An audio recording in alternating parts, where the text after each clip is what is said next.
தென்னாடுடைய சிவனை போற்றி என் நாட்டவருக்கும் நிறைவா போற்றி. எஸ்ட்ரோ ராசி பலன் நேயர்களுக்கு எங்களின் ஆத்மார்த்த வணக்கங்கள். நான் உங்கள் அருட்செல்வன் செல்வசாமி. மீண்டும் வார ராசி பலன் நிகழ்ச்சியில் உங்களை சந்திக்கிறதுல மிக்க மகிழ்ச்சிங்க. இந்த வாரம் நம் அனைவருக்கும் சிறப்பான ஒரு வாரமாக, ஆசீர்வதிக்கப்பட்ட ஒரு வாரமாக அமைய எல்லாம் வல்ல இறைவனை பிரார்த்தனை செய்கிறோம். இந்த நிகழ்ச்சிக்கு நமக்கு ஆடை ஆதரவு வழங்கி கொண்டிருக்கும் டி எவர்லாஸ்டிங் நாட் நிறுவனத்திற்கு நன்றிகளை கூறிக்கொண்டு வாங்க நிகழ்ச்சிக்குள்ளே போகலாம். நீங்கள் அவளோடு எதிர்பார்த்து காத்து கொண்டிருக்கும் சித்த மருத்துவர், ஜோதிட நிபுணர், வாஸ்து நிபுணர், யோகா மாஸ்டர் டாக்டர் பாணி அவர்கள் இதோ நம்மோடு. வணக்கம் டாக்டர். வணக்கம் அருள், எப்படி இருக்கீங்க? நல்லா இருக்கேன் டாக்டர். டாக்டர் எப்படி இருக்கீங்க டாக்டர்? சிறப்பாக இருக்கேன் டாக்டர். ஜோதிடம் தொடர்பாக ஒரு கேள்விங்க டாக்டர். எப்போ போனாலும் இந்த ஜோசியம் பார்க்கும்போதுட்டு இந்த இவங்க சொல்லுவாங்க ஜோதிடர்கள், தசா புத்தி தசா புத்தின்னு என்னமோ சொல்லுவாங்க. அது தசா புத்தினா என்னங்க டாக்டர்? தசை என்றால் என்ன, புத்தி என்றால் என்ன, கொஞ்சம் விளக்க முடியுமா? ஒரு மனிதன் அவனுடைய ஆயுள் 120 வருஷம் வகுத்திருக்காங்க. அந்த 120 வருஷத்தை 9 கிரகங்கள் கொண்டு வகுத்து எடுக்கும் பொழுது சூரியனுக்கு 6 வருடம், சந்திரனுக்கு இத்தனை வருடம் அப்படின்னு போட்டிருப்பாங்க. இதில் பார்த்தா சனி பகவானுக்கு தான் 19 வருஷம், சுக்கிரனுக்கு 20 வருஷம், அப்படி பிரித்து போட்டிருப்பாங்க. இப்போ பிறக்கும் போது எந்த நட்சத்திரம் வருதோ அந்த நட்சத்திரத்தை இப்போ கார்த்திகை நட்சத்திரம் வருது வச்சு, கிருத்திகை நட்சத்திரம். அப்போ கிருத்திகை சூரியனோட நட்சத்திரம். அப்போ சூரியனுக்கு 6 வருடம், அதில் கர்ப்பத்தில் செல்லு போக மிச்சம் பாக்கி எவ்வளோ இருக்கோ அந்த சூரிய தசை ஆரம்பிக்குது. இந்த சூரிய தசை ஆரம்பிக்கும், அது பேர் தசைன்னு பேர். அதுக்கப்புறம் 9 கிரகங்களை ஒரு தசையை பங்கிட்டு சூரிய தசையில் சூரிய புத்தி, சூரிய தசையில் சந்திர புத்தி, சூரிய தசையில் செவ்வாய் புத்தி, ராகு புத்தி, குரு புத்தின்னு அப்படியே வகுத்துட்டே வரும். அதே போல் சனி தசையில் சனி புத்தி, அந்த சனி தசையில் ராகு புத்தி. அப்போ இந்த புத்தி என்பது என்னன்னா, ஒரு தசையை 9ஆக பிரித்து இந்த சப் டிவிஷனாக கொண்டு வருது புத்தி. அந்த ஒரு முழு தசையை சனி தசையோ ராகு தசையோ அல்ல கே தசையோ ஃபுல்லாக வருது தசை. தசைனா எந்த ஒரு கிரகத்தை நோக்கி நம்ம போய்கிட்டு இருக்கோம் அப்படின்னு பொருள். இதில் நம்ம எந்த கிரகத்தை நோக்கி செல்றோம், எந்த கிரகம் நம்மளை வழி நடத்துது. ஓஹோ டாக்டர், நல்லா இருந்துச்சுங்க டாக்டர். இதே மாதிரி வாரம் ஒரு டிப்ஸ் கொடுத்தீங்கன்னா நம்ம நேர்களே ஜோதிடத்தை நல்லா தெளிவாக தெரிஞ்சுக்குவாங்க போல. டாக்டர், இந்த வாரத்துக்கான கேள்வி, புரட்டாசி மாதம் வருது டாக்டர். இந்த புரட்டாசி மாதத்தில் மகாலய பட்சம்னு ஒன்று வருதே. சரி, இந்த மகாலய பட்சம் என்றால் என்ன, இதன் சிறப்புகள் என்ன, பித்ரு வழிபாட்டிற்கும் இந்த மகாலய பட்சத்திற்கும் உள்ள தொடர்புகள் என்ன, அது கொஞ்சம் நிச்சயமா. இப்போ நீங்கள் பார்த்தீங்கன்னு சொன்னால் வருடம் முழுவதுமே தெய்வங்களுக்கு நிறைய வழிபாடுகள் உண்டு, திருவிழாக்கள்லாம் உண்டு. நம்மளை கொண்டு வந்த முன்னோர்களுக்கு ஏதாவது ஒரு வழிபாடு உள்ள மாதம் ஒன்று இருக்குதான்னா இந்த புரட்டாசி மாதம். அதில் தேய் பிரதமையிலேருந்து ஆரம்பித்து அது அமாவாசை, மகாலய அமாவாசை முடிஞ்சு மறுநாள் பிரதமை வரைக்கும் நிற்கும். இந்த ஒரு 16 நாள். மகாலய பட்சம் என்றால் என்ன அப்படின்னா, மொத்தம் 30 நாளில் 15 நாள் ஒரு பட்சம், அடுத்த 15 நாள் ஒரு பட்சம். இதில் அமரபட்சம் என்பது தேய்பிறை, கிருஷ்ணபட்சம் சொல்லுவாங்க. இதில் பூர்வபட்சம் என்றால் வளர்பிறை, சுக்லபட்சம் சொல்லுவாங்க. மாற்றி மாற்றி சொல்லலாம் அதை. ஆக தேய்பிறை, வளர்பிறை, இது 2 பட்சம். இப்போ இந்த அமரபட்சம் என்பது அமரர், நம்மளோட முன்னோர்கள் அமர்ந்துட்டாங்க, அமரர் அவங்க இறந்தவங்களுக்கு செய்யக்கூடிய முக்கியமான நாள். இந்த ஒரு 16 நாளும் மிக முக்கியமான நாள். எப்படின்னு கேட்டிங்கன்னா, குழந்தை பாக்கியம் இல்லாதவங்க, யாருக்கு அவங்களுக்கு திருமணம் ஆகாதவங்க, வீட்டில் நிம்மதி இல்லாதவங்க, இந்த பித்ரு தோஷம் உள்ளவங்க, அதாவது முன்னோர்கள் சாபம் உள்ளவங்கலாம் இந்த 16 நாளில் செய்யக்கூடிய பூஜையில் இதெல்லாம் நீங்கும்.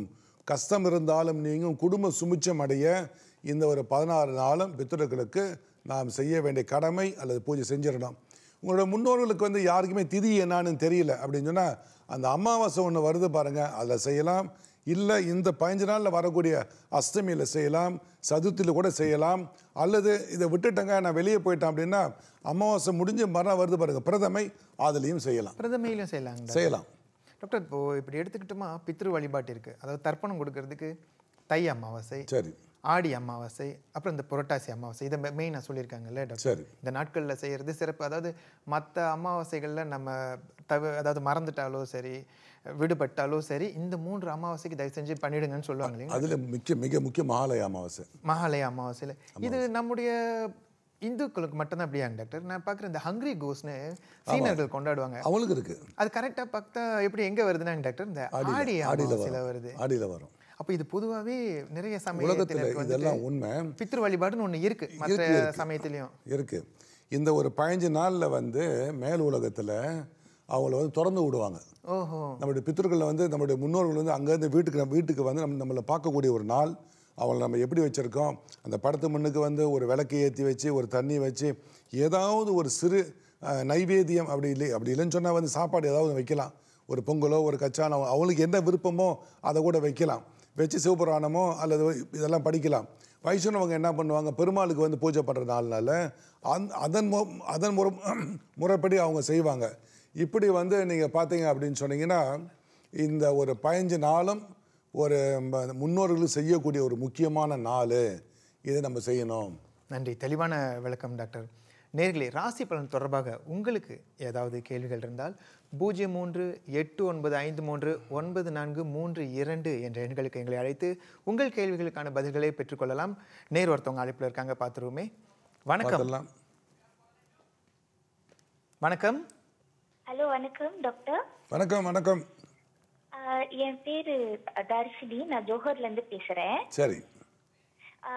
இப்போ எல்லாம் சொல்றாங்க டாக்டர், கிரகத்தோட பொசிஷன் வச்சுதான் வந்து அதோட தாக்கத்தை கணிக்கிறாங்கன்னு. சரி. என்னோட கேள்வி என்னன்னா டாக்டர், இப்போ மூச்சு பயிற்சி, தியானம் அந்த மாதிரி எல்லாம் செய்யறதுனால நம்ம அந்த கிரகத்தோட தாக்கம்னு குறைக்கலாமா டாக்டர்? ஓகே. இப்போ 3 வகையான பரிகாரங்கள் உண்டு. ஒன்று நீங்கள் கோயிலில் போய் செய்வது, அது வந்து சரியைன்னு சொல்லுவாங்க. நீங்கள் வீட்டிலேயே நீங்கள் சொந்தமாக செய்கிற உள்ள பரிகாரம் வந்து கிரியைன்னு சொல்லுவாங்க. இப்போ நீங்கள் கேட்குறது வந்து யோகத்துறையில் உள்ள ஒரு பரிகாரம். இந்த மூச்சு பயிற்சி என்பது வாசி யோகம்னு சொல்லுவாங்க அல்லது பிராணாயாமம்னு சொல்லுவாங்க. பிராணாயாமத்தை முறைப்படி உங்களோட குருகுத்தை கற்றுக்கிட்டு நீங்கள் செஞ்சீங்கன்னா கண்டிப்பாக கிரகத்தோட தாக்கத்தை குறைக்கலாம். பிராணாயாமத்தோடு சேர்ந்து நீங்கள் வந்து தியானம் பண்ணணும். தியானம் பண்ணாலும் மிக சிறப்பு. நீங்கள் வந்து அந்த தாக்கத்தை வந்து குறைக்கலாம். தியானம் பண்ணி முடிஞ்ச உடனே நீங்கள் பண்ண வேண்டியது வந்து மந்திர ஜபம், இதையும் பண்ணலாம். இந்த காலகட்டம் ஏதாவது இருக்கான்னு கேட்டால் பிரம்ம முகூர்த்தம் காலையில் 3:15 அதில் 3 மணிலேருந்து 6 மணிக்குள்ளே இதை பண்ணி ஆகணும். நான் காலை எழுந்திரிச்சா ஆகணுமா அப்படின்னு கேட்டிங்கன்னா ஆமாம், உங்களுக்காக நீங்கள் செய்யக்கூடிய ஒரு பூஜை முறை இது. இது இல்லாமல் கண்டிப்பாக ஒரு சிறு தானம் தர்மமாக செஞ்சுருங்க. வாழ்க்கையில் நிச்சயமாக முன்னேற்றம் உண்டு. இந்த தாக்கம் எல்லாம் படிப்படியாக குறையும். Okay doctor. நன்றி அம்மா, அழைப்புக்கு நன்றி. மிக்க நன்றி டாக்டர். இந்த வாரத்துக்கான சிறப்பு நாட்களை பார்த்துட்டு முதல் 4 ராசிகளுக்கான பலனை பார்த்துடலாம்.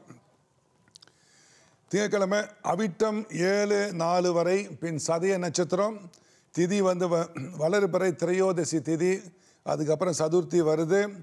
17ஆம் தேதி இருந்து 18ஆம் தேதி வரை பௌர்ணமி, 10:35 வரை 18ஆம் தேதி. பிறகு வந்து பிரதமை, இந்த மகாலய அந்த பட்சம் வந்து ஆரம்பிக்குது. சந்திராஷ்டமம் கடகராசிக்கு 16ஆம் தேதியிலிருந்து 18ஆம் தேதி 8:15 வரை. சிம்மத்துக்கு வந்து 18ஆம் தேதியிலிருந்து 20ஆம் தேதி 7:46 வரை காலையில். கன்னிராசிக்கு 20ஆம் தேதி 7:46 22ஆம் தேதி 8:40 வரை சந்திராஷ்டமம். இந்த ராசிக்காரெல்லாம் கொஞ்சம் கவனத்தில் கொள்ளுங்க. மேசராசிக்கான இந்த வார பலனை பார்ப்போம். வார ஆரம்பத்தில் நல்லதொரு காலகட்டம், வருமானம் உங்களுக்கு பெருகும், எடுக்கின்ற காரியங்கள் எல்லாம் வெற்றி அடையும். வார மத்தியில் ஒரு காரிய தடை உண்டு, குறிப்பாக வாகன விஷயங்களில் தடை இருக்கும், கொஞ்சம் செக் பண்ணிங்க வாகனத்தை. செலவுகளும் உண்டு. வார இறுதியில் நல்லதொரு காலகட்டம், கவலைகள் வந்து நீங்கும், தைரியம் தன்னம்பிக்கை வந்து உங்களுக்கு வந்து கூடும். தொழில் ஸ்தானங்களில் மேல் அதிகாரியுடன் கருத்து வேறுபாடுகள் ஏற்பட வாய்ப்புகள் உண்டு, அதனால் கொஞ்சம் கவனம் தேவை. கலகம் ஏற்பட வாய்ப்புகள் உண்டு, நிதானம் வேண்டும். சில சமயங்களில் வந்து உங்களை சூழ்ச்சியை தெரிஞ்சுக்கிட்டு அதை தவிர்த்து விடுங்க. செலவுகள் கட்டுக்கடங்காமல் போகும், அதனால் சிக்கனத்தை கடைபிடிங்க. வருமானம் நல்லபடியாக தான் இருக்கும், தொழில் விருத்தி உண்டு. மாணவர்களுக்கு கல்வியில் முன்னேற்றமான ஒரு காலகட்டம். இந்த காலகட்டம் அஜீரண கோளாறு ஏற்படும், குறைவாக சாப்பிடுங்க. ஒரு கைப்பிடி சாப்பாட்டை 13 முறையாவது நல்லா மென்று நிதானமாக சாப்பிடுங்க. அனகொண்டா மாதிரி நீங்கள் முழுங்கக்கூடாது டக்குன்னு சாப்பாட்டை. கொஞ்சமாக சுடுதண்ணியை குடிச்சிட்டு அதுக்கப்புறம் 1/2 மணி நேரம் பொறுத்து எவ்வளோ வேணும் தண்ணியை குடிங்க. இது மேஷராசிக்கான வார பலன். ரிஷபராசிக்கான பலனை பார்ப்போம் டாக்டர். வார ஆரம்பத்தில் காரியங்கள் வெற்றி கிட்டும். வியாபாரத்தில் உங்களுக்கு வந்து வெற்றி உண்டு, வியாபார பெருக்கம் உண்டு, மகிழ்ச்சி ஏற்படும். வியாபார பெருக்கம் என்றால் இன்னொரு இடத்துல போய் வியாபாரம் தொடங்கத்துக்குள்ள வாய்ப்புகள் வரும். வார மத்தியில் நன்மையான ஒரு காலகட்டம் உங்களுக்கு. வார இறுதியில் சில காரியங்கள் தடை ஏற்படும். அனைத்து வேலையும் வார ஆரம்பத்திலே நீங்கள் முடிச்சிருங்க. பதற்றம் அதிகரிக்கும். இதற்கு மந்திர ஜபம் ரொம்ப ரொம்ப அவசியம். வியாபாரம் சீராக இருக்கும். தொலைதூர பயணங்கள் உண்டு. பித்த மயக்கம், கண் சம்பந்தமான பிரச்சனைகள் ஏற்படும். பிறகு நான் இதுக்கு வீட்டு வைத்தியம் உங்களுக்கு நான் சொல்கிறேன். மனைவியிடம் கருத்து வேறுபாடுகள் ஏற்படும், கவனம் தேவை. வரன் பார்த்த பிறகு பேச்சுவார்த்தையில் சில பிரச்சனைகள் ஏற்படலாம். நீங்களே பேசாமல் உங்களுடைய தாய் தகப்பன் அல்லது பெரியவங்களை வச்சு பேசுங்க, இதில் பிரச்சனை வராது. மாணவர்களுக்கு குழப்பமான ஒரு சூழ்நிலை பிறகு சரியாகிவிடும். தானம், தர்மம், கோயில் வழிபாடுகள், ஆன்மீக பயணங்கள் இந்த ராசிக்கு அதிகரிக்கும். இப்பொழுது மிதுன ராசிக்கான மிதுன ராசி பார்ப்போம். பார்த்துருவோம். வார ஆரம்பத்தில் யாருக்கும் வாக்கு கொடுக்க வேண்டாம். வயிற்று வலி தோன்றக்கூடும். காரியங்கள் தாமதம் உண்டு. வார மத்தியில் முயற்சித்த காரியங்கள் எல்லாம் வெற்றி கிட்டும். உங்களுக்கு அதிகார பதவி கிடைப்பதற்கான வாய்ப்புகள் உண்டு. அதுக்குண்டான செய்திகள் உங்களுக்கு வரும், அதாவது கன்ஃபர்மேஷன் லெட்ரு. வார இறுதியில் நல்லதொரு காலகட்டம். பிடிவாதத்தையும் கோபத்தையும் குறைக்க வேண்டும். உடல் சூட்டை தணிக்க வேண்டும். தாயாரின் உடல்நிலை சீராகும். இந்த வாரத்தில் தொழில் சார்ந்த விபத்துகள் ஏற்பட வாய்ப்புகள் உண்டு. அதனால் அந்த சேஃப்டி, பாதுகாப்புன்னு சொல்கிறேன் பாருங்கள், இதெல்லாம் நீங்கள் வந்து அவசியம் வந்து அதை பின்பற்ற வேண்டும். வேலையில் கவனம் தேவை. தொழிலில் சில பிரச்சனைகள் தோன்றிதான் மறையும். உங்கள் மனதில் மாற்றங்கள் ஏற்படும். தாயிடம் வாக்குவாதங்கள் ஏற்பட வாய்ப்புகள் உண்டு. மாணவர்களுக்கு வார ஆரம்பத்தில் சில குழப்பமான சூழ்நிலை, பிறகு அது சரியாகிவிடும். உஷ்ணம், பித்த மயக்கம், கண்ணில் வந்து சிகப்பு ஏறுதல், ஒரு சிலருக்கு காலில் வந்து பித்த வெடிப்பு. ஏற்கனவே இதெல்லாம் பல பேர்த்துக்கு தெரிஞ்ச ஒரு வீட்டு வைத்தியம் தான். ஆனால் இதெல்லாம் மறந்துட்டாங்க இளைஞருங்க. ஒரு எலுமிச்சை பழத்தை வெட்டுங்க, தலையில் நல்லா தேய்ங்க, கழுத்தில் கூட தேய்க்கலாம். கால் பாதத்தில் உங்களுக்கு வந்து ஆரம்ப பித்த வெடிப்பு வருதான் கால் பாதத்தையும் தேய்க்கலாம். அது எந்த எலுமிச்சையாக இருந்தாலும் பரவாயில்லைங்களா? இந்த நீமோ நிப்பி சொல்கிறோமா, அதுதான் பச்சை. அதுக்கப்புறம் வந்து ஒரு 20 நிமிஷம் விட்டுட்டு அதுக்கப்புறம் நீங்கள் குளிங்க. இந்த கண் சூடு, உடல் உஷ்ணம் இதெல்லாம் தீர ஆரம்பிக்கும். கழுத்தில் உள்ள கருப்பும் போக ஆரம்பிக்கும். இது அடுத்து கடகராசி. கடகராசி பார்ப்போம். 16ஆம் தேதி முதல் 18ஆம் தேதி வரை சந்திரா அஸ்தமம். அது இல்லாமல் வந்து சனி பகவான் இப்போ உங்களுக்கு 8ல் நிற்கிறாரு. மறதி ஏதாவது வரும். உங்கள் பொருளை மறந்து விட்டுட்டு போயிடுவீங்க. முக்கியமான ஜாமான கையில் எடுத்துகிட்டு போவாதீங்க. நகை நெட்டில் ரொம்ப போட்டு போக வேண்டாம். ஆண் பெண் உறவுகளில் சில சிக்கல்கள் தோன்றி மறையும். வார மத்தியில் உடல்நிலை பாதிப்பு உண்டு. பயம் ஏற்பட வாய்ப்புகள் உண்டு. வார இறுதியில் வந்து எல்லா பிரச்சனையும் சீராகும், சரியாகும், உதவிகள் கிட்டும். சிலர் வருங்காலத்தை எண்ணி பயப்படுவீங்க. ஏன்னா இப்போ உள்ள சூழ்நிலை அப்படி இருக்கு, நாளைக்கு எப்படி இருக்குமோன்னு நீங்கள் நினைப்பீங்க. சிலருக்கு தேவையற்ற கனவுகள் வந்து நீங்கும். இரவு படுக்கும்போது மந்திர ஜபம் படிச்சுட்டு நீங்கள் படுங்க. நான் இது வாரம் சொல்லிக்கிட்டு இருக்கேன். அதுக்கப்புறம் பாருங்கள், கனவுகள் வராது. யாராவது தனக்கு செய்வனை பண்ணிவிட்டதா நீங்களே நினச்சிக்குவீங்க. இதுதான் ஆளுங்க சொல்லுவாங்க, சொந்த காசுலேயே சூனியம் வைக்கிறது அப்படின்னு சொல்லிட்டு. இந்த செய்வனெல்லாம் இப்போ வராது. இந்த அஸ்தம சனி அந்த மாதிரி ஒரு பிம்பத்தை ஏற்படுத்தும். மந்திர ஜபம் படிங்க, பூக்குளியல் செய்யுங்க, இதெல்லாம் வந்து போயிடும். கோயிலுக்கு போயிட்டு வாங்க, சகலமும் தீர ஆரம்பிச்சிடும். வியாபாரிகளுக்கு நல்லதொரு காலகட்டம். மாணவர்களுக்கு குழப்பம் ஏற்பட்டு பிறகு சரியாகும். பண கஷ்டம், பண பற்றாக்குறை ஏற்பட்டு பிறகு அது சீராகும். வீண் பழி வருவதற்கு வாய்ப்புகள் உண்டு. இந்த ஒரு வாரம் கொஞ்சம் கவனமாக நில்லுங்க. லாபகுருவால் எந்த பிரச்சனை வந்தாலும் அது கண்டிப்பாக தீர்ந்துவிடும். நன்றி டாக்டர். 4 ராசிகளை பார்த்துட்டேன் டாக்டர். இந்த மேஷ ராசிக்கு சொல்லும்போது சொன்னீங்க, நல்லா மென்று சாப்பிடுங்க, ஆனால் கொண்ட மாதிரி முழுங்கிடாதீங்கன்னு. இப்போ வயதானவர்கள் இருப்பாங்க, அவங்களுக்கு பல் இருக்காது இல்லைங்களா டாக்டர்? இப்போ இவங்களுக்கு உணவை வந்து கடிச்சு சாப்பிட்றதுன்றது கொஞ்சம் பிரச்சனையாக தான் இருக்கும். அப்போ அவங்க ஒரு லிக்விட் ஃபார்மில் உணவு எடுத்தாலும், கஞ்சி அந்த மாதிரி குடித்தாலும், அப்போ அவங்களுக்கும் இந்த ஜீரணம் சம்மந்தப்பட்ட பிரச்சனைகள் வரும் தானே. அப்போ அவங்க இந்த ஜீரணம் ஆகிறதுக்கு வேறு ஏதாவது எந்த உணவு எடுத்துக்கிட்டால் அவங்களுக்கு உபயோகமாக இருக்கும்? சரி, சாப்பிட்றதுக்கு முன்னே, அதாவது இப்போ அவர் சொன்ன மாதிரி, அருள் சொன்ன மாதிரி, பெரியவங்களுக்கு பல்லு இல்லை, வயதாகி விட்டது, ஜீரண சக்தி வந்து குறைஞ்சி போச்சுன்னா, வயிற்றில் வந்து ஜட்ராக்குன்னு ஒரு அக்னி இருக்குது. அந்த அக்னி வந்து பெருக்கணும். அது குறைஞ்சாதான் நம்மளுக்கு வந்து அந்த பசியே வராது.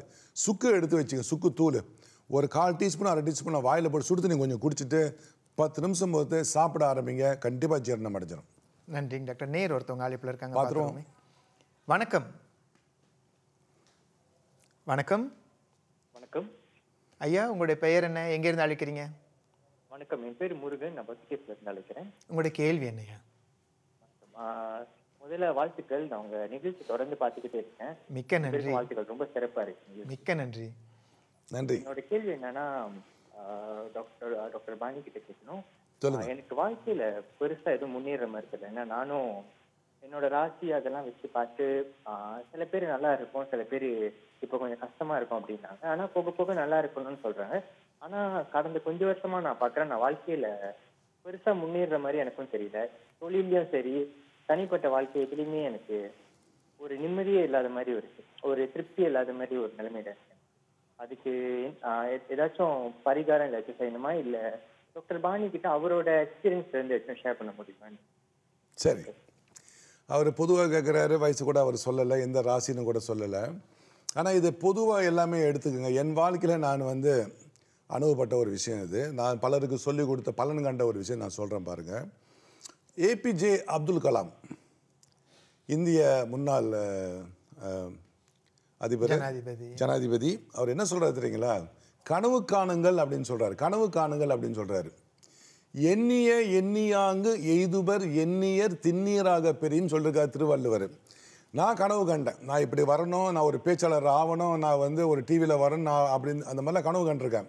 இன்றைக்கி அந்த இடத்துல உட்காந்துருக்கேன். பிரச்சனையை விடுங்க, கிரகத்தை ஒரு பக்கம் தள்ளி போடுங்க, எது வேணால் இருக்கட்டும். நீங்கள் கனவு காணுங்க, என்ன நீ ஆகுன்னு சொல்லிட்டு.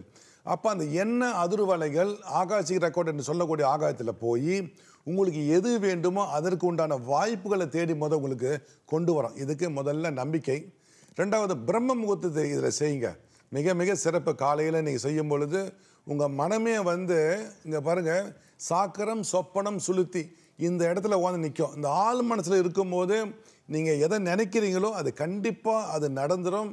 இது என்னுடைய வாழ்க்கையில் நடந்த மிக முக்கியமான ஒரு உண்மை. அவர் பத்துக்கே முருகன், அவர் பக்கத்தில் உள்ள பத்துக்கே முருகனையும் போய் சாமி கும்பிட்டுக்கலாம். அந்த சாமி கும்பிட்டுதான் முருகனுடைய ஆசை அவனுக்கு கிடைக்கும். இந்த ஒரு முறையை நீங்கள் பயன்படுத்துங்க, வாழ்க்கையில் நிச்சயமாக நீங்கள் வெற்றி அடைவீங்க. 1 ஆண்டாகலாம், 2 ஆண்டாகலாம், ஆனால் சில ஆண்டுகள்லே நீங்கள் எதை நினச்சிங்களோ அதை கண்டிப்பாக நீங்கள் அடைவீங்க. நன்றி ஐயா, அழைப்புக்கு நன்றி. இனிமேல் உங்களுக்கு தொட்டதெல்லாம் துளங்க நாங்கள் எல்லாம் உள்ள இறைவனை பிரார்த்தனை செய்கிறோம். இன்னொரு நேயர் அழைப்பில் இருக்காங்க, அவங்களையும் பார்த்துருவோம். வணக்கம். வணக்கம். வணக்கம், என் பேர் நீலா, நான் பத்துவர்லேருந்து கால் பண்றேன். உங்களுடைய கேள்வி என்னம்மா? என்னோட கேள்வி நம்ம கர்மான்னு சொல்றோம்ல, இது அனுபவிச்சுதான் ஆகணுமா? அப்ப இதுல என்னோட 2வது கேள்வி எப்படின்னா, இதுலயும் தப்பிக்கிறதுக்கு ஏதாச்சும் பரிகாரம் இருக்கா? அப்படின்னா இந்த பரிகாரம் ஏதாச்சும் இருக்குன்னா இந்த பிறவி முடியறதுக்குள்ள நம்மளால அதை கழிக்க முடியுமா? அதான் என்னோட கேள்வி. சரி, நல்ல கேள்வி டாக்டர். கொஞ்சம் நம்மள மோதிர மாதிரி ஒரு கேள்வி. கர்மான்னு ஒன்று இருக்கா? அதுக்கு தீர்வுகள் இருக்கா, பரிகாரம் இருக்கா? ரைட்டு. ஒரேடியாக தப்பிச்சிட முடியுமா? சரி, நாளைய இன்னொரு அடுத்த பிறவியை யார் நிர்ணயிக்கிறான்னு ஒரு கேள்வி இருக்கு. ஆண்டவன் நிர்ணயிக்கிறானா இல்லை நீங்கள் நிர்ணயிக்கிறா அப்படின்னு ஒரு கேள்வி இருக்குது.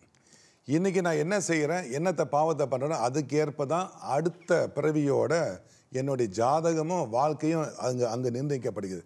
அப்போ யார் ஆண்டவன் அப்படின்னா நீ தான் ஆண்டவன் அவர் அடுத்த பிறவிக்கு.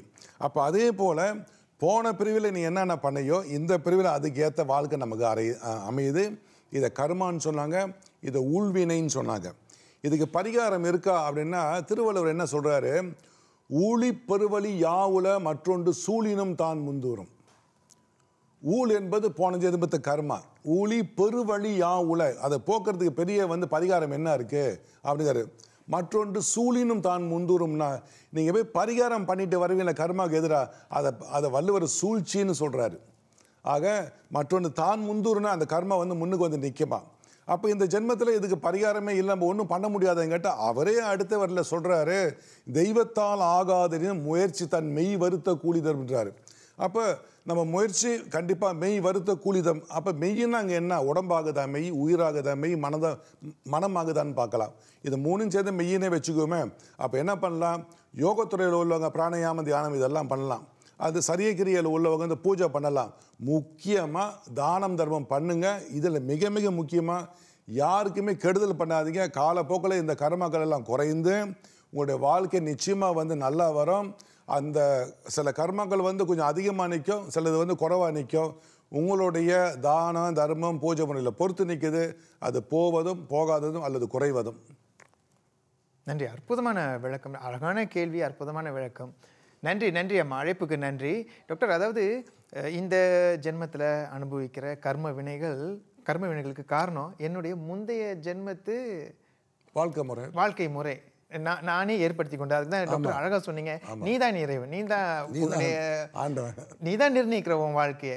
இப்போ செய்கிற செய்கை பொறுத்து தான் அடுத்த ஜென்மம் அமைய போகிறது. அது அற்புதமான ஒரு விளக்கம் டாக்டர். அதுக்கு தீர்வுகளும் இருக்குன்னு சொன்னீங்க.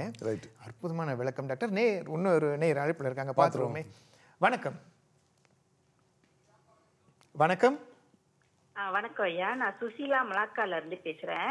உங்களுடைய கேள்வி என்ன? ஐயா, நான் வைத்தியத்தை வந்து ஒரு கேள்வி கேட்கணும். கேளுங்கம்மா. ஐயா வணக்கம். வணக்கம் ஐயா, இந்த முகம் பளபளப்பா இருக்கிறதுக்கு என்ன ஐயா செய்கிறது? உங்க முகம் ரொம்ப பளபளப்பா இருக்கு, அதுக்கு என்ன ரகசியம்? என்னோட இரண்டாவது கேள்வி ஐயா, சொல்லுங்க. இந்த அண்டா ஆமை வந்து கருப்பா இருக்குது இல்லையா, அது போக்குறதுக்கு என்ன ஐயா செய்யறது? கொஞ்சம் சொன்னீங்கன்னா என் பிள்ளைங்களுக்கு கொஞ்சம் யூஸ்ஃபுல்லா இருக்கும். சரி, ஓகே. இது பொதுவாக எல்லாத்துக்கும் உள்ள ஒரு பயனுள்ள ஒரு கேள்வி. இது முதல்ல முகம் வந்து பளபளக்கணும் அப்படின்னு சொன்னீங்கன்னா பச்சை பயிறு மாவு எடுத்துங்க, கொஞ்சோண்டு வந்து கடலை மாவு எடுத்துங்க, நல்லா அரைச்சி. இதெல்லாம் வறுக்கக்கூடாது, நல்லா பச்சையாக போட்டு நல்லா அரைச்சி ஒன்றா மிக்ஸ் பண்ணி வச்சுங்க. குளிக்கும் போது பன்னீர், இந்த மட்டை உள்ள இருக்கு பாருங்க பன்னீர், அதில் மிக்ஸ் பண்ணி முகத்துல எல்லாம் பூசிட்டு ஒரு 1/2 மணி நேரம் விட்டு குளிச்சிடலாம். அதுக்கு மேலே சோப் போடக்கூடாது. ஏற்கனவே சோப் போட்டு கழுவிட்டு கூட நீங்கள் இதை செய்யலாம். உடல் முழுதும் பூசி குளிக்கலாம். நல்ல மினுமினுப்பு ஏறணும்னா வெறும் பச்சை பயிறு அதில் வந்து தேங்காய் பாலை ஊற்றி நல்லா மிக்ஸ் பண்ணி உடம்பு ஃபுல்லாக பூசிட்டு 1 மணி நேரம் உங்களுக்காக வந்து ஓய்வு எடுத்து அதுக்கப்புறம் குளிங்க. அதிலே குளிச்சிருங்க. இந்த அண்டா உள்ள கீழே இந்த இடுக்கில் முதுகில் அப்புறம் வந்து உள்ளாடை போடுற இடத்துக்கெல்லாம் சிலருக்கு வந்து அதாவது கருப்பாயிரம். அது முக்கியமாக அந்த விளையாட்டுத்துறையில் உள்ளவங்களுக்கு அந்த உப்பு நீர் தங்கி தங்கி வந்து கருப்பாயிரம். இதை போக்குறதுக்கு நான் என்ன பண்ணேன் அப்படின்னா, இந்த சோடா பைகார்பனேட் இருக்குல்ல, ஆப்பச்சோடான்னு சொல்லுவாங்க தமிழில், இது சித்த வைத்தியம் ஆப்பச்சோடா. அதை எடுத்து கையில் வச்சுங்க. எலுமிச்சம்பழத்தை ஒன்று வெட்டிங்க, சாதாரண லீமாவை நிப்பி சொல்கிறோம் எலுமிச்சம்பழம், அதை தொட்டு நல்லா தேய்ங்க. கழுத்தில் கூட தேய்க்கலாம், சிலருக்கு வந்து கருப்பாக இருக்கும். தேய்ச்சி விட்டு இங்கே இருக்கும் கருப்பு, இங்கே இருக்கும் கருப்பு, தேய்ச்சி விடுங்க. ஒரு 10 நிமிஷம் பார்த்து குளிச்சிருங்க, அவ்வளோதான். இதை ஒரு 6-7 மாதம் செஞ்சுக்கிட்டே வாங்க, படிப்படியாக செய்யுங்க. அது நிச்சயமாக போகும். நான் தினம் குளிக்கும் போது முகத்தில் நாங்கள் சொந்தமாக தயார் பண்ண பச்சை பயிறு எடுத்தோம் போட்டு தான் குளிப்போம். அதில் சில மென்மேலும் அதாவது கலவைகள் உண்டு. முகம் நல்ல பிரகாசமாக வேண்டுமா, நிச்சயமாக தியானமும் பிராணாயாமம் மந்திரம் படிங்க, நல்ல தேஜஸ் உண்டாயிரும். முகத்தை அழகாக வச்சுக்கிட்டாலே முகம் பிரகாசம். அகத்தின் அழகு முகத்தில் தெரியும். நன்றி அம்மா, நன்றி அம்மா, அழைப்புக்கு நன்றி அம்மா. டாக்டர், சிம்ம ராசிக்கான பலன்களை இப்போ சொல்கிறேன் கேளுங்க அப்படின்னு சொல்லி உங்களை பயமுறுத்த விரும்பலை. டாக்டர் நீங்களே சொல்லிடுங்க. சரி, 18ஆம் தேதி முதல் 20ஆம் தேதி வரை சிம்மராசிக்கு சந்திராஷ்டமம். வார ஆரம்பத்தில் நல்லதொரு காலகட்டம். வெளியே சென்று வருவீர்கள், சாப்பிட்டு விட்டு வர்றது நல்லது தான். சிலருக்கு நல்ல தூக்கம் வரும், சுக விருத்தி உண்டு. வார மத்தியில் சந்திராஷ்டமம். முக்கியமாக காதலர்கள் இடையே அல்லது கணவன் மனைவி இடையே கருத்து வேறுபாடுகள் தோன்றும். ஏதாவது பேச போய் பிரச்சனையாகும். அதனால் பேசாமல் இருப்பது நலம். இல்லை, இந்த 2 நாள் மௌனவதம் இருந்துருங்க. வார இறுதியில் கவனமாக இருங்க. சளி தொல்லை உண்டு, உடல் பலகீனம் அதிகரிக்கும், சோம்பல் அதிகரிக்கும். குழந்தைகளின் கல்வி திருப்திகரமாக இருக்கும். சொத்து வாங்க யோசிப்பீர்கள். கொஞ்சம் சூழ்நிலையை அனுசரித்து பாருங்கள். உலகத்தோட அந்த பொருளாதாரத்தை பார்த்துக்கிட்டே இந்த வேலையெல்லாம் நீங்கள் செய்யலாம். பெண்ணுடன் நட்பை ஆய்வு செய்ய வேண்டும், இல்லையேல் அவமானம் ஏற்பட வாய்ப்புகள் உண்டு. சாலை சட்டங்களை அனுசரிப்பது நலம் இல்லை, தண்டம் கட்ட வேண்டிய சூழ்நிலை ஏற்படும். புதிய தொழில் ஆரம்பிக்க ஒரு வாய்ப்பு அல்லது செய்தி அல்லது யோசனை இந்த வாரம் வந்து சேர்ந்துடும். டாக்டர், ஒரு சின்ன கேள்வி அடுத்த ராசி பார்க்கறதுக்கு முன்னாடி.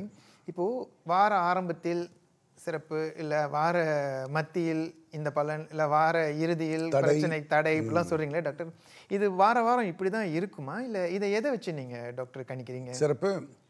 இப்போது எப்படின்னு கேட்டிங்கன்னா, ஏன் இந்த வார ஆரம்பம் வார மத்தி அப்படின்னு போடுறேன்னா, எல்லா கிரகமும் பார்த்தீங்கன்னா ஒரு வருஷம் ஒரு முறை, 1.5 வருஷம், ஒரு மாதத்துக்கு ஒரு புறம் மாறும். சந்திரன் மட்டும்தான் 2.25 நாள் முடிஞ்சு இன்னொரு ராசிக்கு போகிறாரு. அப்போ அந்த 2.25 நாளில் வந்து வார ஆரம்பம், 2.25 நாளில் வார மத்தி அப்படின்னு சொல்லிட்டு மாற்றி வச்சுருக்கேன். சந்திரன் மனதிற்கு அதிபதி. மனோநிலையை வச்சு தான் ஒரு மனிதன் வந்து தவறுகள் செய்கிறான், அல்லது தடைகளை வந்து அவனே ஏற்படுத்திக்கிறான், அல்லது சூழ்நிலை கைதி ஆகிடுறான். இப்படி இருக்கும் பொழுது இந்த 3 நாளையும் அந்த மனநிலையை வச்சு நான் வந்து கணிச்சிருக்கேன். அப்போது நம்ம வார ராசி பலன் வந்துட்டு சந்திரனை பேஸ் பண்ணிட்டு தான் போகுது, அடிப்படையாக கொண்டு தான் போகுது. அடுத்த ராசியை பார்ப்போம் டாக்டர். பார்த்துருவோம். இப்போ கன்னிராசிக்கான பலன் 20ஆம் தேதி முதல் 22ஆம் தேதி வரை சந்திராஷ்டமம் கவனத்தில் கொள்ளுங்க. வார ஆரம்பத்தில் நல்லதொரு காலகட்டம், நோய் இருந்தாலும் நீங்கிவிடும். வார மத்தியிலும் நல்லதொரு காலகட்டம், எந்த காரியத்தை முடிக்கலையோ அதெல்லாம் செஞ்சு முடிச்சிருங்க. வார இறுதியில் சந்திராஷ்டமம், வெளியே போய் சாப்பிடும்போது சுத்தமான ஒரு கடைகளில் போய் சாப்பிடுங்க, இல்லைன்னா பேதியாகிறதுக்கு வாய்ப்பு இருக்குது. கையெழுத்து போடுவது, ஜாமீன் கையெழுத்து போடுவது, முக்கியமான தஸ்தாவேஜுகளில் கையெழுத்து போடுவதெல்லாம் நீங்கள் வந்து கவனத்தில் எடுத்துக்கணும். கொடுக்கல் வாங்கல் எல்லாம் உங்களுக்கு இந்த ஒரு நாளில் தேவையில்லை. தற்பொழுது காதல் ஒன்று ஏற்பட்டு ஆனால் அது வந்து நிலைக்காமல் போகக்கூடிய வாய்ப்புகள் உண்டு. ஆரம்பத்தில் யோசித்து முடிவு செய்து இந்த காதலில் வந்து ஈடுபடுங்க. சிலருக்கு சிறுநீர் கழிக்கும் இடங்களில் வந்து பிரச்சனைகள் தோன்றும். பெண்களுக்கு மாதவிடாய் காலங்களில் வந்து பிரச்சனைகள் தோன்றும். பழைய உணவுகளை தவிர்ப்பது நலம். இல்லையேல் உடம்புல வந்து இந்த புளித்து போன வாத நீர் என்று சொல்லக்கூடிய யூரிக் ஆசிட் ஏறதுக்கு வாய்ப்பு இருக்குது. 9இல் உள்ள குருவால் பிரச்சனைகள் கண்டிப்பாக தீரும். எது வந்தாலும் சமாளித்து விடலாம். நிதானமாக செய்தால் எல்லா காரியங்களும் சீராக சிறப்பாக செய்து முடிக்க முடியும். வருமானம் சீராக இருக்கும், அது ரொம்ப முக்கியம். சிலர் வீடு வாங்க, விற்க, நிலம் வாங்க ஏற்றதொரு காலகட்டம். மாணவர்கள் ஊக்கத்துடன் படித்தால் நிச்சயமாக படிப்பில் வெற்றி காண முடியும். இன்னும் சில நாட்களில் அல்லது மாதங்களில் பரீட்சைகள் உண்டு, சிறப்பாக படிங்க. துளாராசிக்கான பலனை பார்த்துடலாம். வார ஆரம்பத்தில் தடை தாமதங்கள் உண்டு, வாய்வு பிடிப்பு உண்டு. சரி, என்ன பண்ணுவாங்க, காலையில் எழுந்திரிச்சோடனே கிழங்கு சாப்பிடுவாங்க நிறைய. அது உடம்புல வந்து வாதத்தை உண்டு பண்ணும். நல்லதொரு வார மத்தியில் நல்லதொரு காலகட்டமாக இருந்தாலும் எதிரியாக இருந்தாலும் படிந்து செல்வார்கள். வார இறுதியில் நல்லதொரு காலகட்டம். செலவுகள் அதிகரிக்காமல் சிக்கனத்தை கடைபிடித்து நீங்கள் திட்டமிட்டு செய்தால் எல்லாம் சரியாகிவிடும். நோய் இருந்தாலும் போகக்கூடிய ஒரு நேரம் இப்பொழுது. வியாபாரிகளுக்கு வரவுகள் சீராக இருக்கும். புதிய தொழில் தொடங்கலாமா, சற்று பொறுத்து செய்ய வேண்டும். ஏன்னா அஸ்தம சனி வர, அதாவது சனி வர போய்கிட்டு இருக்கு இந்த இடத்துல. நாளில் மாணவர்களுக்கு பயம் அதிகமாக இருக்கும். இருந்தாலும் வெற்றி நிச்சயம். ஊக்கத்துடன் படித்தால் நீங்கள் சரியாக பாஸ் பண்ணிடலாம். தொழிலில் உறுதி கடிதம் அல்லது கன்ஃபர்மேஷன் லெட்டர் வாங்கிறதுக்குள்ள வாய்ப்புகள் உண்டு. அரசாங்க நன்மை, சில காரியங்கள் அரசாங்கத்தின் மூலம் செய்து முடித்து கொள்ளலாம். பொதுவாக பார்த்தா துளாராசிக்காரர்களுக்கு இந்த வாரம் மிக சிறப்பாக இருக்குது. ஆமாம், இப்போ நல்லா இருக்குது. இதுக்கு இன்னும் முடியல பாருங்கள். சிலருக்கு பார்த்தீங்கன்னா குரல் கம்மல் ஏற்படும். அவங்களுக்கு வந்து தொண்டை கரகரப்பாக இருக்கும். சிலர் வந்து 7 வயசுலேருந்து 18 வயசு வரை, அந்த 12 வயசில் அந்த பெரிய பையன் ஆன உடனே அந்த குரல் வந்து உடஞ்சி அதுக்கப்புறம் பெரிய ஒரு குரல் வரும். அது வராமல் அந்த கீச்சு குரல்லே இருந்துக்கிட்டு இருக்கும் பாருங்கள். ஆமாம், இதுக்கு சிறப்பான ஒரு வீட்டு வைத்தியம் நான் ஒன்று சொல்கிறேன் பாருங்கள். 50 கிராம் கடுக்காய் தோலை வாங்கிக்கோங்க. அதாவது கடுக்காய் எடுத்துக்கங்க. அதை அரிசி கழுவு நீரில் ஊற போட்டு ஒரு 4 மணி நேரம் எடுத்துருங்க. எடுத்து இடித்து உள்ள விதையை தூக்கி போட்டுருங்க. தோலை மட்டும் காய போட்டு அரைச்சி வச்சுக்க 50 கிராம். சித்திரத்தை நல்லா இடின்னு இடித்து அரைச்சி வச்சுக்க 50 கிராம். ரெண்டுத்தையும் ஒன்றா சேர்த்துருங்க. உடல் பருமனுக்கு ஏற்ப இது ரெண்டும் ஒன்றா சேர்த்தா 100 கிராம். அதாவது பனை வெல்லம், பனைக்கற்கன்னு சொல்கிறோமா இல்லையா, அதையும் வந்து 100 கிராம். ரெண்டு ஒன்றா சேர்த்துக்கு நல்லா இடிச்சுன்னா ஒரு லேகியம் மாதிரி வரும். உடனே பிடிச்சி வச்சுக்கோங்க. இதை வந்து காலையில் ஒன்று வாயில் போட்டு சும்மா சப்பி சாப்பிட்லாம், மாலையில் ஒன்று. பாடகர்களுக்கு குரல் இனிமையாக இது ஒரு நல்ல ஒரு வீட்டு வைத்தியம். இந்த ஒரு குறிப்பு இதை சாப்பிட்லாம். யாரும் சாப்பிட தொண்டை கரகரப்பு சாப்பிட்லாம், கீச்சு குரல் சாப்பிட்லாம், குரல் வளமாக இதை சாப்பிட்லாம். அதை ஒரு முறை செஞ்சுட்டுமா எவ்வளோ நாளுக்கு? அது 1 வருஷம் கூட வச்சிருக்கலாம், ஒன்றும் பிரச்சனை. அது கெட்டு போகாது. கெட்டு போகாது. நன்றிங்க டாக்டர். அடுத்த ராசிக்கான பலனை பார்த்துருவோம். வார ஆரம்பத்தில் நம்பிக்கையற்ற ஒரு சூழ்நிலை ஒன்று ஏற்படும். உறவினர் ஒருவருக்கு கஷ்டம் வந்து நீங்கும். விரோதம் ஏற்பட வாய்ப்புகள் உண்டு. வார மத்தியில் வாய்வு தொல்லை, கை கால் வலி ஏற்படலாம். யாருக்காவது பிரச்சனை, உதவி கூப்பிட்றாங்கன்னா என்ன பிரச்சனை வந்து யோசிங்க. நேராக குட்டையில் பாயிரமாக உள்ளே பாஞ்சிட்டிங்கன்னா அந்த பிரச்சனை உங்கள் மேலே ஏறி உக்காந்துக்கும். இதில் கவனம் தேவை. வார இறுதியில் நல்லதொரு காலகட்டம். வியாபாரிகளுக்கு வியாபாரத்தில் மேன்மை உண்டு, லாபம் அதிகரிக்கும். அலுவலக மாற்றம் செய்யலாமான்னு சிலர் யோசிப்பாங்க, செய்யலாம். சரியான ஒரு காலகட்டம் இது. மாணவர்களுக்கு மறதி மந்தம் ஏற்பட்டு பிறகு சரியாகிவிடும். ஒரு சிலருக்கு கட்டி காயங்கள் ஏற்பட வாய்ப்புகள் உண்டு. பித்த மயக்கம் ஏற்படும். எலுமிச்சை சாறு நீங்கள் ஜூஸ் போட்டு குடிக்கலாம். சிலருக்கு கால் வலி, அதிகமான உடல் சோர்வு, மந்தம், சோம்பல், பலகீனம். ஆப்ரேஷன் முடிஞ்சு நான் வீட்டுக்கு வந்திருக்கேன், உடம்பு கொஞ்சம் பலகீனமாக நிற்கிது. பிரசவம் முடிஞ்சு நான் வீட்டுக்கு வந்திருக்கேன், உடம்பு பலகீனமாக நிற்கிது. வயது காலத்தில் எனக்கு அதாவது உடம்புல ஒரு வீக்னஸ் தெரியுது, இந்த காலில் பிடிப்பு உண்டாகுதுன்னு சொன்னால் 100 கிராம் அசுகந்தா சூர்ணம் அல்லது அமுக்குரா சூர்ணம் வாங்கி வச்சுக்கங்க. 30 கிராம் சுக்குத்தூள் சேர்த்து நல்லா மிக்ஸ் பண்ணிங்க. எவ்வளோ வேணால் செஞ்சுக்கலாம். 200 கிராம் 60 கிராம் கூட போட்டுக்கலாம். நல்லா மிக்ஸ் பண்ணிங்க. ஒரு டீஸ்பூன் வாயில் போட்டு பால் பருகலாம், சுடுதண்ணி பருகலாம், தேன் கலந்து பருகலாம். உடலில் உள்ள அவங்களுடைய பலகீனம் எல்லாம் தீர்ந்து ஆண்மையும் பெருகும். இதில் நன்றி டாக்டர். மேஷம் முதல் விருச்சிகம் வரை 8 ராசிகளுக்கான பலன்களை பார்த்துட்டோம். நேயர் ஒருத்தவங்க அழைப்பில் இருக்காங்க, பார்த்துடலாம். வணக்கம். வணக்கம். வணக்கம் ஐயா, உங்களுடைய பெயர் என்ன? எங்கேருந்து அழைக்கிறீங்க? ஓகே, என் பேர் ராஜு, அண்ணாங்கிலேருந்து அழைக்கிறோம். உங்களுடைய கேள்வி என்னையா? ஓகே, என் கேள்வி எங்கள் அப்பா அம்மா இறந்துட்டாங்க. சரி. எங்கள் அப்பா அம்மா இறந்து ஒரு 15 வருஷம் மேலே ஆச்சு. சரி. ஓகே, அவங்க இறந்து 15 வருஷமாச்சு. இப்போ அவங்களுக்கு உடுப்பெல்லாம் இருக்குது, அப்படியே இருக்குது, பாய்க்காத உடுப்பு. சரி. அது என்ன செய்யலான்னு தான் புரியல எனக்கு. ரைட், ஓகே, சிறப்பு. அதை அப்படியே சிலர் சொல்லுவாங்க, தூக்கி குப்பையில் போடுன்னு சொல்லுவாங்க சிலர், நாங்கள் கேள்விப்பட்டிருக்கேன். அந்த மாதிரிலாம் ஒன்றும் பண்ணாதீங்க. உங்களுக்கு ஞாபகார்த்தமாக வேணால் 1 2 எடுத்து வச்சுக்கோங்க. மற்றதை நீங்கள் யாருக்காவது அதை தானமாக கொடுத்துருங்க. அதை கொடுத்துட்டிங்கன்னா சொல்லுங்க. உனக்கு இடத்துல கேட்டு பார்த்தா எல்லாம் பழைய துணியா இருக்கு, வேணான்றாங்க. சரி, அப்படி யாருக்குமே வேணான்னு சொன்னால் நீங்கள் இந்த சிலர் இந்த பழைய துணி வாங்குவாங்க, பார்த்துருக்கீங்களா? அது கேள்விப்பட்டு இருக்கு. அதாவது ஆமாம், பண்டல்னு சொல்லிட்டு பழைய துணியை கிலோ கணக்கில் போட்டு வாங்குவாங்க. 1 கிலோ 50 காசு, அந்த மாதிரி வித்துட்டு நீங்கள் அந்த காசை எடுத்து உபயோகப்படுத்தலைன்னு சொன்னால் கோயில் உண்டியலில் போடுங்க. இல்லைன்னா யாருக்காவது ஏழை எளியோர் பிச்சைக்காருக்கு அதை கொடுக்கலாமே. கடல்ல போட வேணாம் துணிய. ஐயா, அதெல்லாம் பண்ணாதீங்க. ஏன் அதை தூக்கி கடல்ல போறீங்க? யாருக்காவது உபயோகமாகட்டும்.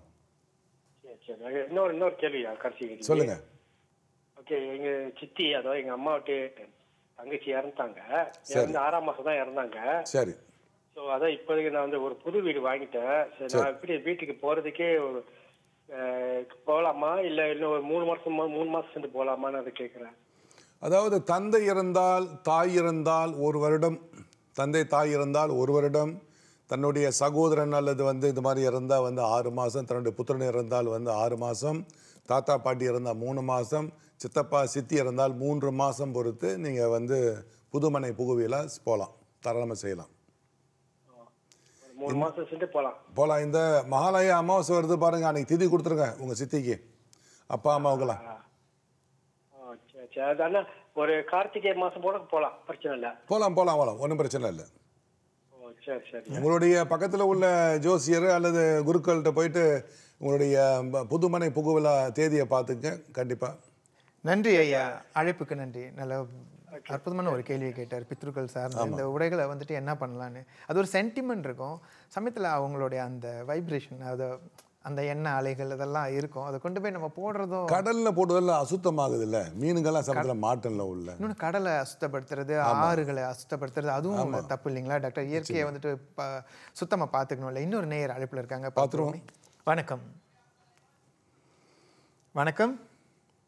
வணக்கம் அம்மா, உங்களுடைய பெயர் என்ன? எங்க இருந்து அழைக்கிறீங்க? நான் சிவசங்கரி சிங்கம்ல அழைக்கிறேன். உங்களுடைய கேள்வி என்ன? மருத்துவம் சம்பந்தமா. என்னுடைய தகப்பனாருக்கு வாயில ஃபுல்லா புண்ணா இருக்கு. அதுக்கு ஏதாவது மருத்துவம் இருக்கா ஐயா கிட்ட கேட்க தான் கால் பண்ணேன். சரி, ஓகே. வாய்ப்புன்றது இந்த மவுத் அல்சர். நீங்க இது எவ்வளவு நாளா இருக்கு அவருக்கு? 1 வாரமா இருக்கியா? டாக்டர்கிட்ட பார்த்தோம், போட்டோம், அப்படியும் எதுவும் குணமாகல. சரி, மிளகாத்தூள் போட்டு சமைச்சு எந்த சாப்பாடும் அவங்களுக்கு கொடுக்காதீங்க. நீங்கள் இந்த தண்ணி சாறு அல்லது ரசம் அந்த மாதிரி கொடுங்க. வெந்தயம் இருக்கா? வெந்தயம் வீட்டில் என்ன இருக்கியா? வெந்தயத்தை அரைச்சிக்கங்க. காலையில் ஒரு ஸ்பூன் போட்டு மோர் குடிங்க. மாலையில் ஒரு ஸ்பூன் போட்டு மோர் குடிங்க. தேங்காய் விட்டு வாயில் வந்து ஒரு நாளைக்கு 4 முறை அதை கொப்பளிச்சு வந்து நீங்கள் துப்பலாம். அதுக்கப்புறம் வந்து வாழைப்பூ சாப்பிடுங்க, தேங்காய் பூ சாப்பிடுங்க, பிரண்டை துவையல் தான் சாப்பிடலாம். இந்த ஒரு வாரம் பாருங்கள் தீரலையா, மாங்காய் கொட்டையை கொண்டு வந்து அதில் மணத்தக்காளி கீரையை விட்டு நல்லா அரைக்கணும். மாங்காய் பருப்பை அரைச்சி அதை வந்து சின்ன உருண்டையாக பிடிச்சி வச்சுருங்க. இது ரொம்ப அற்புதமாக கேட்கும். ஒரு நாளைக்கு 3 வேளை சாப்பிட்டுட்டு 3 நாளே உங்களுக்கு டக்குன்னு அந்த வாய்ப்புள்ள அடங்க ஆரம்பிக்கும். முதல்ல இப்போ நான் சொன்னதை நீங்கள் செய்யுங்க, டக்குன்னு வந்து போக ஆரம்பிச்சிடும். சரிங்க, நன்றி ஐயா. நன்றி. நன்றி அம்மா, அழைப்புக்கு நன்றி. அடுத்த நேயர் அழைப்பில் இருக்காங்க, பார்த்துருமே. வணக்கம். வணக்கம். வணக்கம் டாக்டர். வணக்கம் அம்மா, உங்களுடைய பெயர் சொல்லுங்க, எங்க இருந்து அழைக்கிறீங்க? இல்ல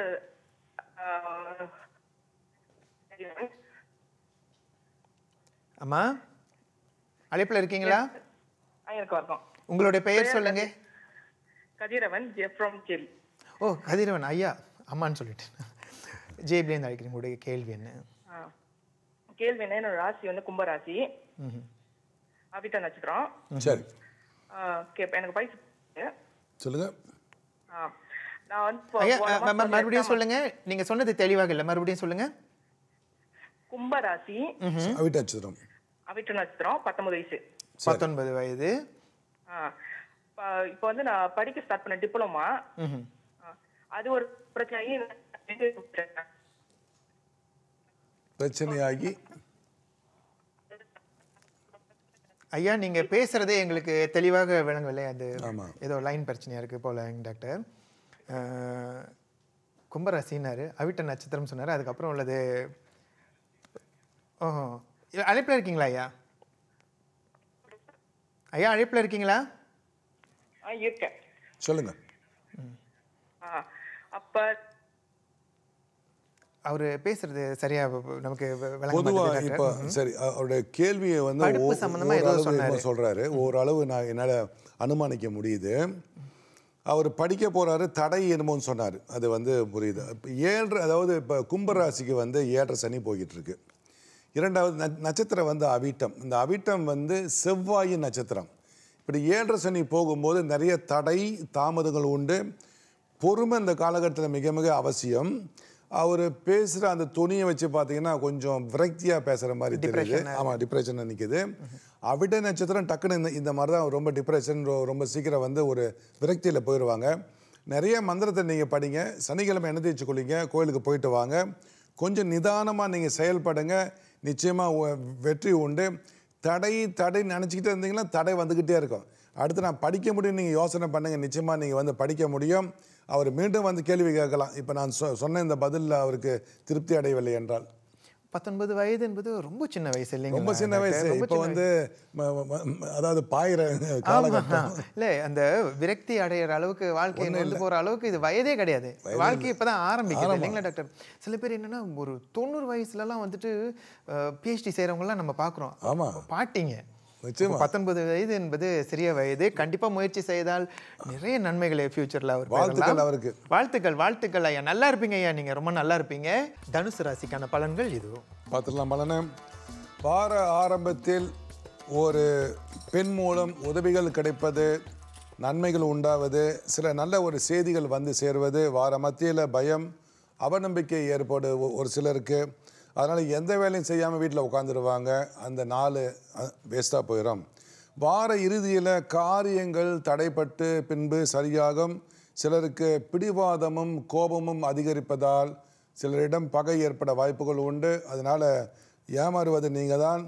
காரமான உணவை தவிர்ப்பது நலம். ஆளுமை சக்தி அதிகரிக்கும். தொழில் சார்ந்த தொடர்புகள் அல்லது அதில் உள்ள சில செய்திகள் வந்து சேரும்.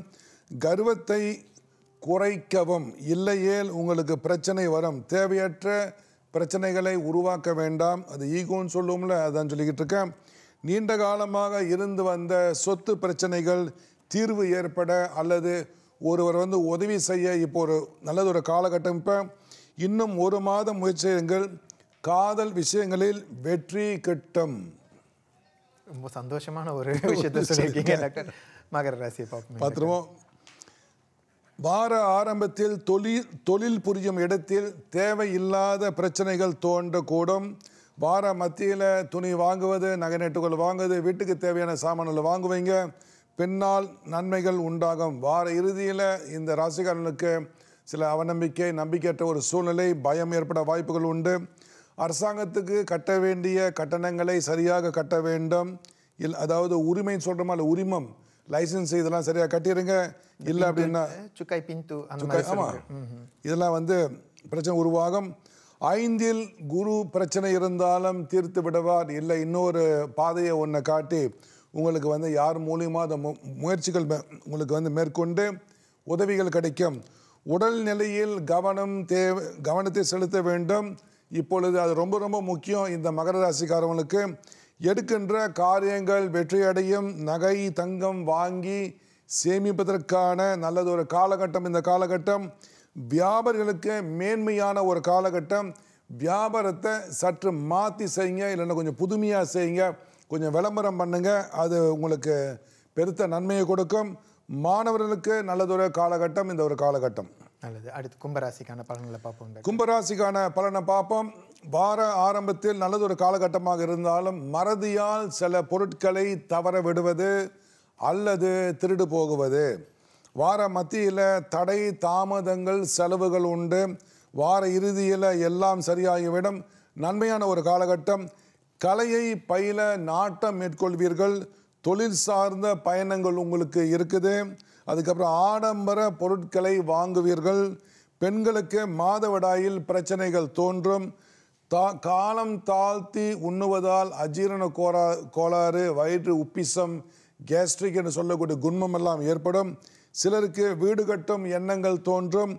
7 சனி இருப்பதை கவனத்தில் கொண்டு கையில் இருப்பு இருக்கிறதா, உங்களுக்கு போதிய பணம் இருந்தால் இது வந்து மேற்கொள்ளலாம். ஒரு பெண் மூலம் பிரச்சனை வரும். அது நட்பாக கூட இருக்கலாம் அல்லது காதலியாக கூட இருக்கலாம். கல்வி தொடர்பான பயணங்கள் உண்டு. ஒரு கூட இருக்கலாம், காதலியாக கூட இருக்கலாம். அது நன்மையில் முடியுமா? அது எப்படிங்க டாக்டர், அதையும் சொல்லுங்க. நல்லதா? அந்த நான் பிரச்சனை சொல்லிட்டேனே, அதோட அமைதியாக வேண்டியது அவ்வளோதான். சிலருக்கு வந்து பார்த்தீங்கன்னா கண் மஞ்சளாக இருக்கும். ஒரு சிலருக்கு கண் சோப்பாகவே நிற்கும். எனக்கு என்னத்தை குளித்தாலும் கண்ணில் சூடு இதெல்லாம் இருக்கிறவங்க ஒரு சுலபமான ஒரு வீட்டு வைத்தியம். 1 லிட்டர் தண்ணியை எடுத்துக்கோங்க. அதில் ஒரு 1.5 டேபிள் ஸ்பூன் எலுமிச்சம் சாறு உள்ளே ஊற்றுங்க. நல்ல முகத்தை கிட்ட வச்சுங்க. கண்ணில் தண்ணியை அடிங்க. இல்லை கண்ணை அப்படியே கழுவுங்க. இப்படி செய்ய லேசாக கண் எரியும். அப்படி எரியவே இல்லையா, இன்னும் கொஞ்சம் சாரை உள்ளே ஊற்றிக்கங்க. எரியிற வரைக்கும் செய்யணுமாங்க? லைட்டாக எரிஞ்சால் போதும். இதை வந்து வாரத்தில் வந்து ஒரு 2-3 நாள் செய்யுங்க. தொடர்ந்து செய்யுங்க. அந்த கண் நல்லா பளபளப்பாயிரும். உங்களுக்கு வந்து கண்ணில் உள்ள சில பிரச்சனைகள்லாம் தீர ஆரம்பிக்கும். முக்கியமாக கண் சிகப்பு தீரும். அடுத்து 12வது ராசி மீன ராசியை பார்ப்போம். வார ஆரம்பத்தில் காரிய தடை, தேவையற்ற செலவுகள் உண்டு. வார மத்தியில் நல்லதொரு காலகட்டம். வருமானம் பெருகும். ஆனால் மனக்குழப்பமும் சிலருக்கு பயமும் ஏற்படும். இது அந்த 7.5 சனி. ஜென்ம ராசியிலே ராகு உட்கார்ந்துருக்கிறாரு. சப்தமஸ்தானத்திலிருந்து கேது பார்க்குறாரு. இதனால் இது வார இறுதி மட்டும் உங்களுக்கு தொடரும். தாய் வழி லாபங்கள் உண்டு. பண உதவிகள் கிடைக்கும். அது மாமனாக இருக்கலாம், அத்தையாக கூட, சித்தியாக கூட இருக்கலாம். மனைவியுடன் கருத்து வேறுபாடுகள் ஏற்படும். கடன் சில சமயத்தில் உங்களுக்கு இந்த விரக்தியை வந்து ஏற்படுத்தும். தொழில் சற்று சுணக்கமாக இருக்கும். தீராத வழக்குகள் இருந்தால் அது தற்பொழுது தீர்வடைய அதற்குண்டான வேலைகளை நீங்கள் மேற்கொள்ளுங்க. அதற்குண்டான வழிகள் இப்போது வந்து சேரும். பெண்களாக இருந்தால் கர்ப்பப்பையை அவசியம் பரிசோதனை செய்ய வேண்டும். நான் இதை பலமுறை சொல்லிக்கிட்டே நிற்கிறேன். ரத்தம் சுத்தமாக, தோல் வெளுக்க, குழந்தைகளுக்கு கை காலில் அந்த கருப்பு இருக்குமா சார், சில குழந்தைங்க கீழே தவழ்ந்து இதெல்லாம் நீங்கள் சிறுகீரை வாங்கி எடுத்துக்கங்க. அதாவது அதோட வேர் இருக்குது பாருங்கள், அந்த வேறு தனியாக எடுத்து வச்சுருங்க. சிறுகீரை எடுத்துக்கோங்க. இது புளிச்சக்கீரை எடுத்துக்கங்க. வல்லாரைக்கீரை கொஞ்சம் சேர்த்துக்குங்க. இதை 3 வந்து கீரைக்கறி போல் கடைஞ்சிருங்க. என்ன வேணால் உள்ளே போட்டுங்க. நீங்கள் வந்து சிலர் வந்து கத்திரிக்காயெலாம் போடுவாங்களா, போட்டுக்குங்க. இதை அடிக்கடி நீங்கள் கொடுத்துக்கிட்டே வாங்க. தோலெல்லாம் வெளுக்க ஆரம்பிச்சிடும். இப்போ அந்த சிறுகிரியோட வேர் சொன்ன பாருங்க, அதை எடுத்து வச்சுங்க. யாருக்காவது வந்து உடம்புல பாய்சன் மாதிரி ஏறி தடுப்பு வந்துச்சுன்னா அது ஒரு கைப்பிடி எடுத்துங்க. மிளகு கொஞ்சம் ஒரு 10 மிளகு இடித்து போட்டு கஷாயம் வச்சு கொடுங்க. இந்த சிறுகீரை வந்து அதாவது ரத்தத்தில் உள்ள பாய்சனு, இந்த தோல் சம்பந்தமான பிரச்சனையை தீர்க்க வல்லது. இந்த வாரத்துக்கான ராசி பலன்களை பார்த்து முடிஞ்சாச்சு. பார்த்தாச்சு. நேர் ஒருத்தவங்க அழைப்பில் இருக்காங்க, பார்த்துருவோமே. பார்த்துடலாம். வணக்கம். வணக்கம். வணக்கம் ஐயா. வணக்கம். உங்களுடைய பெயர் என்ன, எங்க இருந்து அழைக்கிறீங்க? என் பேர் ஹேமா. நான் வந்து பிள்ளைங்கிலிருந்து பேசுறேன். சரி, உங்களுடைய கேள்வி என்னம்மா? என்னுடைய கேள்வி என்னன்னா, ஒரு ஜாதகம் பாக்குறதுன்னு சொன்னா அது வந்து அந்த குடும்பத்தோட தலைவன் மூத்த பெண் குழந்தை வச்சு ஜாதகம் பார்க்கணும்னு சொல்றாங்க. அப்படி அதன் பிறகு அவங்களுக்கு இரட்டை குழந்தைகள், ஆண் குழந்தைகள் பிறந்தா தலைவனுடைய ஜாதகமோ அந்த 2 ஆண் குழந்தை இரட்டை குழந்தைகள் பிறக்கிறாங்களே அவங்களோட 2 ஜாதகமும் பாக்குறோமா, அல்லது முதல்ல 2 நிமிஷத்துக்கு முந்தி வந்துச்சு அந்த குழந்தையோட ஜாதகமோ தலைவனோட ஜாதகமும் பார்க்கணுமா? இதான் என்னுடைய கேள்வி. சரி, ரொம்ப சுலபம், குழப்பமே தேவையில்லை. இப்போ ஜாதகம் யாருக்குமா பார்க்க போறீங்க?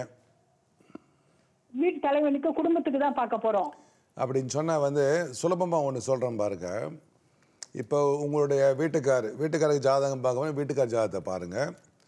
குழந்தை ஜாதகம்னா அவங்க ஜாதகம் பாருங்கள். பார்த்துக்கிட்டு இதில் வந்து குடும்பத்துக்கே பார்க்கணும், ஒவ்வொரு ஜாதகமும் பார்த்து முடிச்சுட்டு இல்லை நீங்கள் சொல்கிறது என்ன அந்த இடத்துல உங்களுக்கு வந்து குழப்பம் வருதுன்னா, இப்போ அப்பாவுக்கு எதுவும் பிரச்சனை வந்தால் அந்த குழந்தைய ஜாதகத்தை வச்சு பார்ப்பாங்க, எதுவும் பிரச்சனை வருதா இல்லைன்னு சொல்லிட்டு. இதை அந்த ஒரு கருத்தை எடுத்து வச்சுக்கிட்டு அவங்க சொல்கிறாங்க.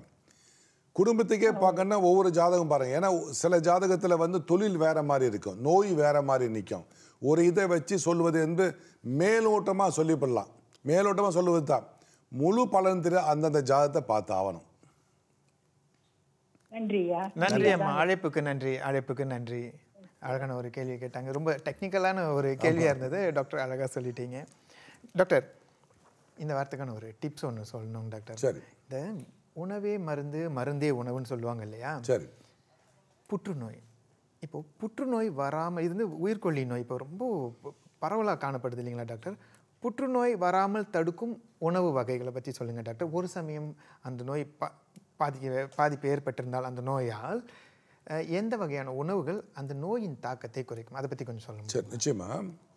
இப்போது புற்றுநோய் வந்து பார்த்திங்கன்னா பொதுவாக இது வந்து அசுத்தங்களில் வரவது, பூலால் சொல்லக்கூடிய அசைவ உணவில் வரக்கூடியது, அவசர உணவில் வரக்கூடியது, இந்த திடீர் உணவுலாம் வருது பாருங்கள், இதில் தான் இப்போ அதிகமாக வருது.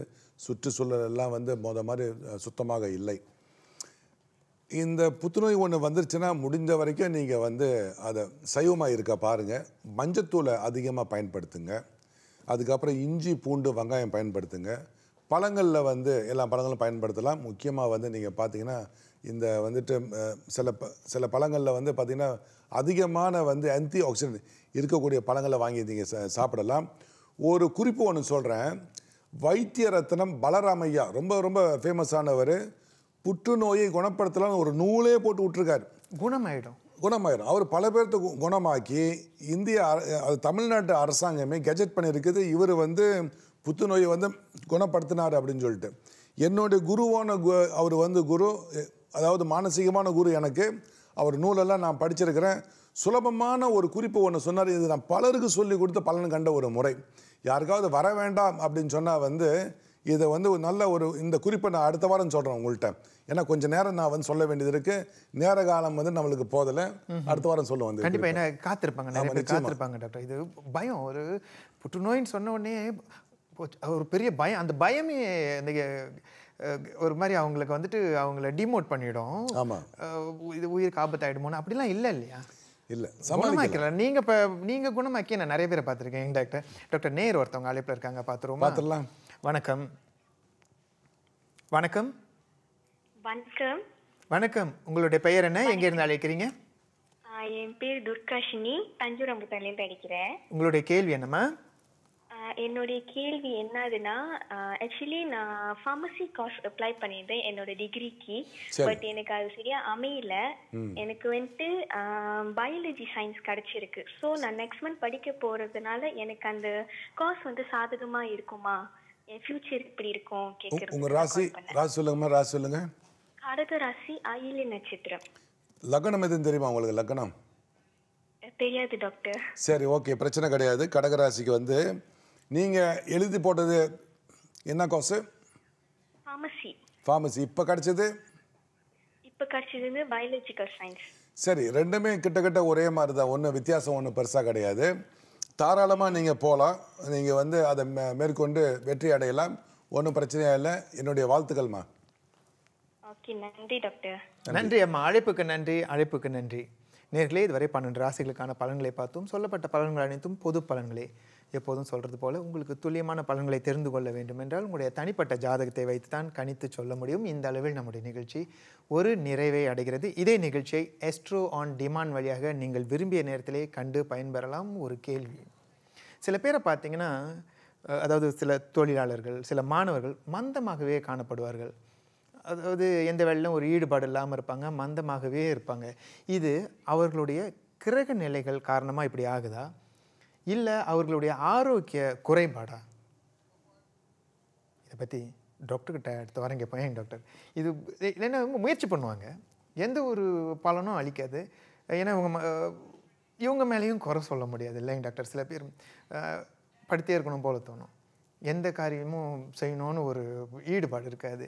மாணவர்களுக்கும் சரி, கவனம் செலுத்த முடியாமல் இருக்கும். இதுக்கான பதிலை இப்போ சொன்ன முடியாது இல்லைங்க டாக்டர். அடுத்த வாரம் இதற்கான பதிலை பார்ப்போம். நேர்களே, எங்களோடு இணைந்திருங்கள். அடுத்த வாரம் இதற்கான பதிலை தெரிஞ்சுக்குவோம். மீண்டும் அடுத்த வாரம் சந்திப்போம். நன்றி, வணக்கம்.